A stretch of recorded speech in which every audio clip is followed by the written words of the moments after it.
Hello, I'm Regina McCann-Hess, President of Forge Wealth Management, and welcome to our Women in Wealth series. Today, we're going to talk about money mindset, and I speak about money mindset in my book, Super Women Wealth. And I really think it's a great foundation point for any financial conversation, whether it's for your own starting point or for a situation where there are two of you in a partnership. It's really fundamental that you get to each other's money mindset so that you can understand where everybody comes from. And you don't realize it that you may actually harbor fears about money management or money or finance just from things that are related to how you grew up and how your thoughts were formed. And I know as a lot of women, we weren't really around a lot of conversations about finance. I know my mom was raised to not speak about that at the dinner table or anywhere really. I was also raised the same way. We never had financial conversations at the table and never really had them because they weren't part of our world. It wasn't wasn't our business, right? It was the parents' business, but that also made it a taboo topic. And it's a generational problem. A lot of people have done this generation to generation. It's a taboo topic. So if we can get to your money mindset, then we can bring those conversations back to the kitchen table and have real fruitful conversations. So let's do that. So one of the first things that you want to do is reflect on your past, maybe basically examining the roots around your feelings about money.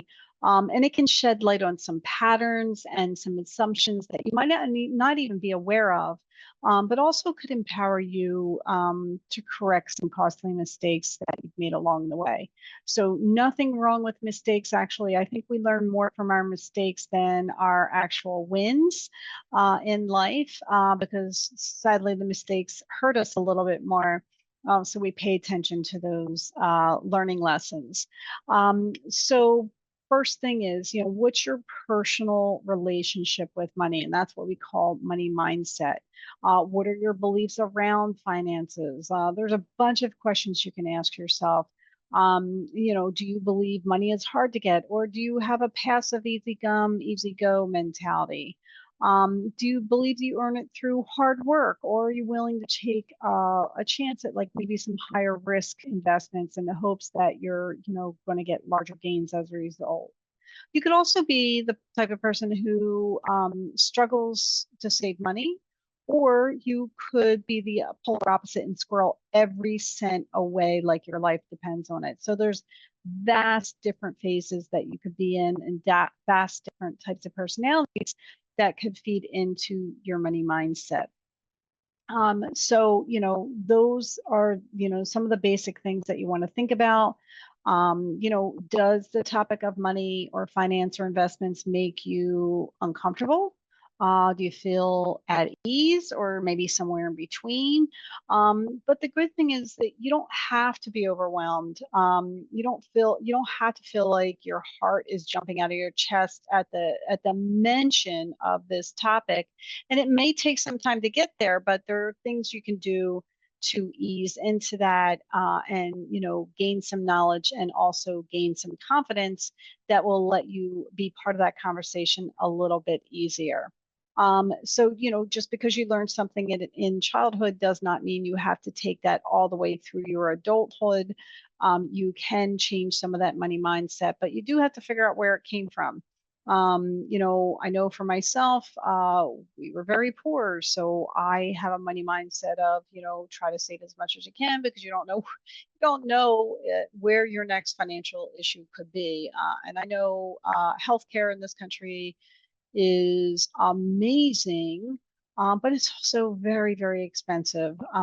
So we're, in my family, we're always cautious about that. Like, if something did happen, how would we be able to pay for a major life crisis with healthcare? So those are the types of goofy things that I think of. And again, that's part of my money mindset because of how I was raised. But it doesn't mean I have to sit there and live in that fear, right? I can do some things to help myself work towards a more balanced approach. So, the best part here is to just be open and honest with yourself, maybe have a partner to have these conversations with. And then the idea isn't to judge you, to judge yourself, to judge your partner or your family. It's just exploring the conversation and figuring out what's really important and what can help you pass some of those mindsets you've learned and help unlearn them and maybe readjust and create some new ones. So there's a bunch of questions that you can look at as figuring out your early life. What did your caregivers do? Did you have siblings? How many? Who was the breadwinner in your family? Was it one of your parents? Was it both of your parents? What was your family status? I come from a divorced family. So my experience is going to be different than somebody who was, their family was intact all the way through adulthood. So we take all those information patterns into our future selves as well. So, but how do we react to them? The other thing is, talking about money, doesn't mean that you have to have a full on conversation about it, but maybe little drips of conversation and you're educating along the way get you a little bit more comfortable each time you have that conversation. No, I know most of us didn't have high school or college classes on how to handle money, unless you're a finance major or an econ major. Most times we were just kind of left to figure it out ourselves. And sadly, that's still the case. Most schools do not offer those classes. So it's something that we have to kind of be resourceful for in finding ourselves. But again, the more you educate yourself with it, the little bit more comfort zone and confidence that you build, the better you get at it. So those are the types of things that you want to think about. Financial education, like I said, really wasn't a thing when we were growing up. Maybe in adulthood, maybe we have, gone to a seminar or a college class or something along those lines. But if you haven't, that doesn't mean you still can't, whether or not it's a formal class, like, sometimes the community colleges locally have events or classes that are talking about basic financial concepts. But also, there are tons of podcasts now that talk about budgeting or basic investing or building portfolios, all the way up to like really, really deep conversations about financials and investments and things like that. So you can pick where you want to jump on at and build your confidence with your education basis around it. Also, if you're in a marriage or a partnership, it's not just one person you have to think about. It might just be your partner, or it might be your partner and your combined families. So, having a conversation with each other can help build both of your mindsets together for the future. And I love having people have those conversations at the kitchen table because I'd love to make those kitchen table or dinner table conversations more the norm.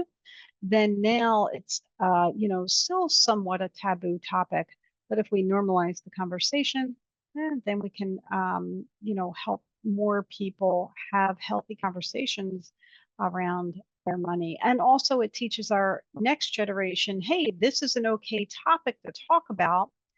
We talk about it at my table, so why shouldn't we talk about it? Why shouldn't we talk about it with other people, or when we grow up, why shouldn't we talk about it with our significant others either?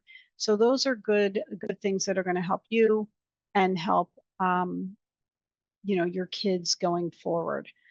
In the book, I refer to a story about Angela in my money mindset chapter, and it's an example of how her experience shaped her money mindset.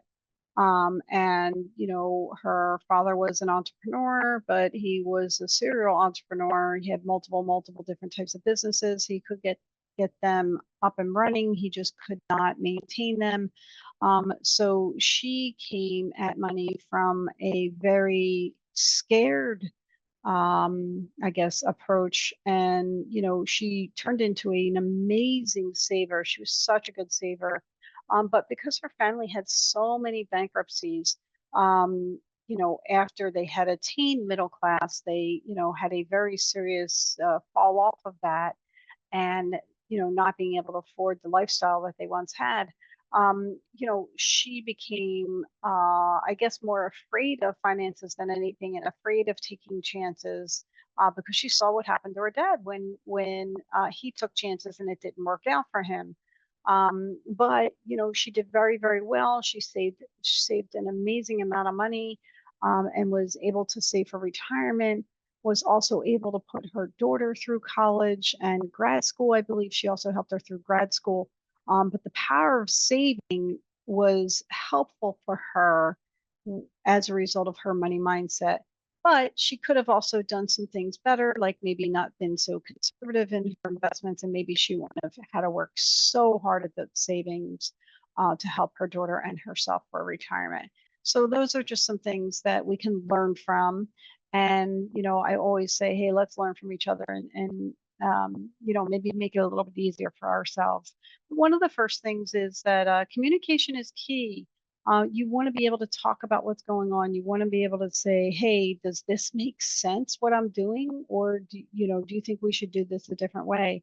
And if you don't have a significant other, maybe you have a financial advisor, maybe you have a family friend that you talk these things through with. But at least it gives you somebody like an accountability partner to have the conversations with, and to know that you're working towards something um, that is going to help you and hopefully help your family if necessary. Um, that is probably a great place to stop. I would say, think about your money mindset. I'm going to make that our plan of action today. You should really want to think about, go back in the way back tunnel, right? And think about how you were raised, how your family handled money. Did they talk about money, and how so? Was it a family conversation, or did your parents, have very quiet conversations about it? Did they open the conversation up to you and the rest of the family? And then, what are you doing today? Are you doing similar things? Are you willing to educate yourself a little bit more, because it's never too late to learn? Or are you, after you educate yourself, you can build that confidence that's going to help you get past this point of being in a certain mindset, and move on to maybe creating new mindsets that are going to help you through the next phase of your life. And like I said, it's never too late to do anything like that. We don't like saying, I should. We don't want to I should on ourselves. We want to think about, okay, well, that was the past. Here is now. And tomorrow's a new day. And what are we going to do tomorrow to help our money mindset get a little bit better and be in a more positive framework that's going to help us grow to our goals and our financial independence? Okay. All right. With that, thank you so much. Again, I'm Regina McCann-Hess, president of Forge Wealth Management. My website is forgewealth.com. You can follow me on Facebook and Instagram at Forge Wealth, and YouTube as well. And then LinkedIn, Regina McCann-Hess. Thank you.